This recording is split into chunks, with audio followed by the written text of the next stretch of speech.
Bueno, ahí no terminó la cosa, porque el otro punto que nosotros queríamos señalar era que era necesario hacer una historia y una antropología ambiental. Es decir, no íbamos a hablar desde la perspectiva ambiental sobre cualquier territorio. Íbamos a hablar desde un territorio en particular que estaba viviendo una determinada problemática, para lo cual las voces de los actores sociales locales era absolutamente imprescindible conocer. No podíamos nosotros pensar que éramos los que íbamos simplemente a bajar información. Teníamos que saber cuáles eran las mayores preocupaciones. Para construir esa historia y antropología ambiental era necesario hacerle lugar a otra dinámica de trabajo en el contexto institucional y a propiciar espacios de reflexión, talleres, instancias de participación en ámbitos como el del movimiento campesino o en otros ámbitos como el de los movimientos sociales. Por ejemplo, para aclarar esto, en esta región donde nosotros estamos viviendo y donde nosotros estamos instrumentando la propuesta de la escuela y del postítulo, se hace un cultivo agrícola que ha ganado mucho terreno, no se hacen los cultivos tradicionales, se está haciendo meramente soja, monocultivo de soja, como muchos de nuestros países.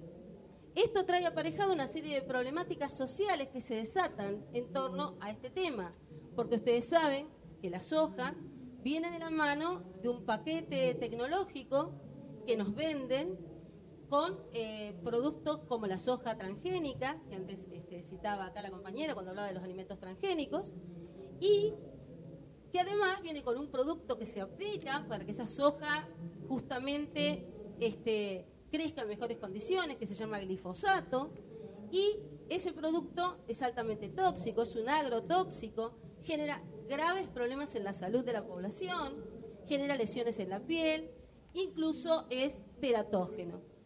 Entonces, bueno, no sé cuál es el término que usan acá, pero es cancerígeno. Entonces, frente a eso, uno no puede hablar alegremente de la problemática vinculada con la agricultura, sino encarna, problematiza, se sensibiliza frente a esa realidad en particular. Por eso era necesario escuchar y construir una historia y antropología ambiental, local y regional. Ese es un poco el panorama en el que nosotros nos pusimos a trabajar. Pero, para pensar esto, la formación docente necesitaba de una articulación también, y era la posibilidad.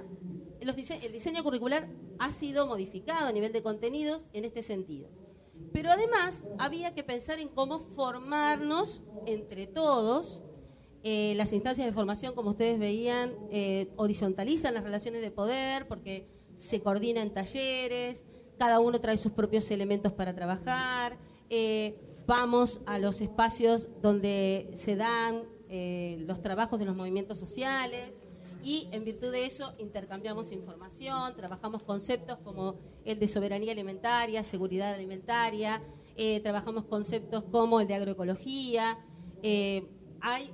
Por ejemplo, en el movimiento campesino de Santiago del Estero hay hoy funcionando una escuela de agroecología de los campesinos que tienen esta misma problemática. Santiago del Estero está en la zona centro-norte de Argentina y es yo para ubicarlos contextualmente, es una zona que es de monte y ese monte ha sido talado y también se está haciendo soja en ese lugar, con las consecuencias que esto ha acarreado para los productores locales, ¿verdad? Entonces, en virtud de todo esto, dijimos, bueno, hace falta poner a disposición algunos elementos. El primero era justamente el de la generosidad. ¿Y por qué digo esto de la generosidad? ¿No? Porque digo, bueno, hay que poner en juego muchas voluntades y hay que poner en juego también aspectos que tienen que ver con el intercambio de conocimientos. Y este intercambio de conocimientos debe darse en términos de reciprocidad y generosidad, ¿no? Generalmente, los pueblos originarios, los movimientos campesinos, cuando llegamos, quienes vivimos en las ciudades, en busca de elementos, nos miran con desconfianza. Nos miran con desconfianza porque obviamente nosotros nos llevamos todo lo que ellos saben y no dejamos nada. Entonces la idea es ver cómo uno pone a disposición lo que puede hacer, lo que sabe hacer, humildemente, compartirlo, no porque sea mejor o peor, pero sí pensar juntos estrategias para trabajar estas problemáticas y para difundirlas, para fundamentalmente promover un alto nivel de reflexión sobre lo que está pasando en las distintas regiones de nuestro país. Porque después también tenemos la problemática, por ejemplo, de la megaminería, como también citaba María, en toda la zona cordillerana en la Argentina, compartida con los chilenos. Es la misma problemática. Bueno, en virtud de esto, entonces, les decía, voy a traer a colación un texto de un pensador, escritor latinoamericano, que es Eduardo Galeano.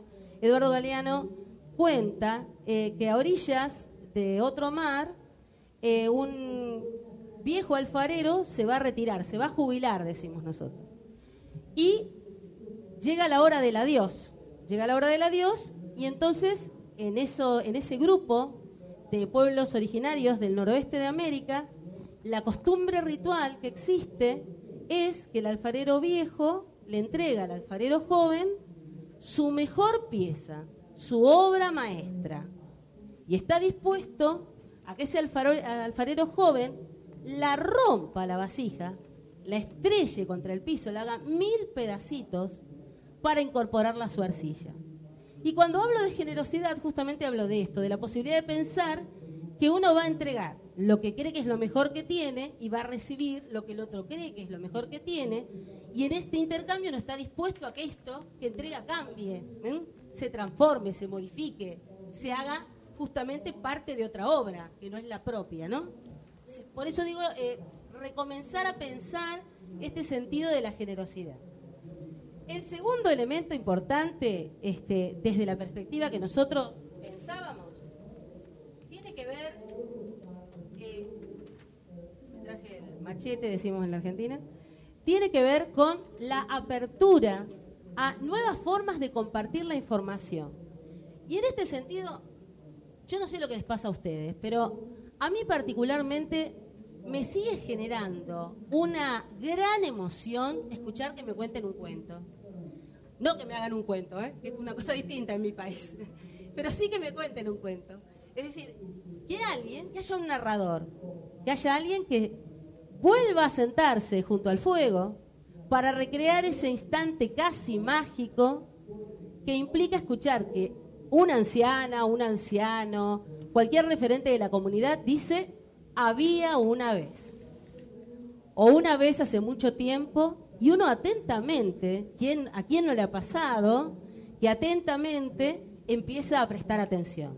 Porque me van a contar algo, una historia que tiene que ver no solamente con conceptos, no solamente con conocimientos acendrados en la academia, sino también con afectividad, con sentimientos, con emoción, con proyección de sueños, de ideas, de proyectos.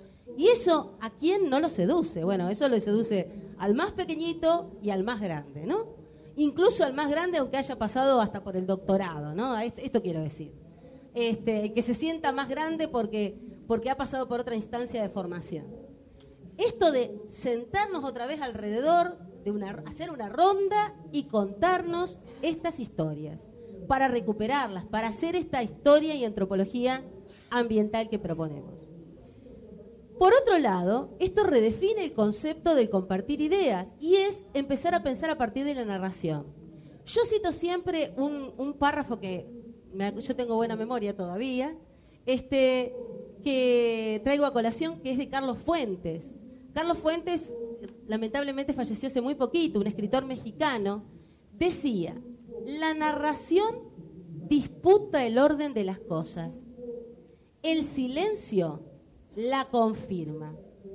La memoria sabe que no hay presente vivo con pasado muerto y que no habrá futuro sin ambos. A partir de esta idea es que yo traigo la idea de la narración. Es decir, a partir de esto es que yo pienso, bueno, vamos a volver a contarnos estas historias locales.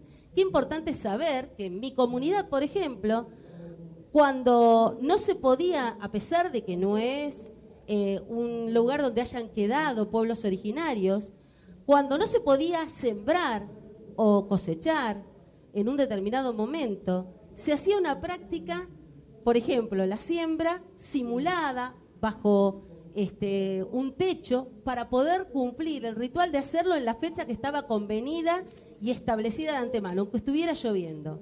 Esa historia, por ejemplo, si no la recuperamos en nuestros saberes locales, se pierde, desaparece. ¿Cuánto seguramente tendrán para contar ustedes hoy aquí? No nos iríamos en todo el día respecto a estas historias locales y regionales que hacen a los saberes de nuestros ancestros y de las mujeres y de los hombres que conservaron y definieron nuestra identidad. Porque una de las cosas que nos propusimos en el marco de lo que fue este intercambio era justamente tramitar la cuestión de la identidad subjetiva, trabajar sobre las identidades locales y regionales.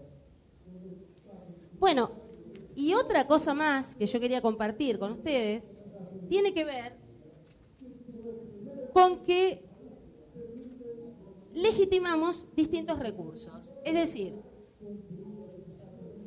uno en el ámbito del postítulo de formación docente y en el ámbito del trabajo con los estudiantes puede recrear el juego, puede recrear el humor, puede trabajar la anécdota, puede trabajar desde las experiencias de cada uno. Hemos estado conversando con muchos compañeros y compañeras estos días cómo la experiencia nutre a la teoría. ¿O de dónde salen las maravillosas ideas de la teoría? ¿De dónde se creen que salen? De que alguien puede pensar y conceptualizar algo que otro hizo. Y esto no significa que una sea mejor que la otra sea peor.